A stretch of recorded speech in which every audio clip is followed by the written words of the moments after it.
कर्नाटक कांग्रेस ने राज्यसभा इंतखाब के लिए 2 उम्मीदवार मैदान में उतारे हैं, जिसमें जयराम रमेश और मंसूर अली खान शामिल हैं। राज्यसभा उम्मीदवार बनाए जाने के बाद मंसूर अली खान ने पार्टी का शुक्रिया अदा किया और बेंगलुरु की मारूफ दरगाह यकीन शाह वली पहुंचकर जियारत की। इस मौके पर कांग्रेस के कई अहम लीडरान भी उनके हमरा मौजूद रहे।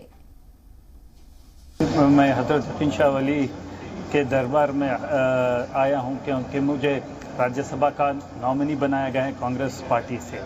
मेरा दावा रख रहा हूं और बोल रहा हूं, सारे सेक्युलर पार्टीज जो मुझे जिताना चाहते हैं उनसे अपील है कि वो उनका वोट मेरे हक में दें, क्योंकि हिंदुस्तान को एक सेक्युलर राज्यसभा कैंडिडेट चाहिए जो कांग्रेस पार्टी देना चाहती है, क्योंकि फिरका परस्त ताकतों को हराना है। और मेरी अपील सारी सेक्युलर पार्टी से है कि 10 तारीख को मेरे साथ खड़े रहें।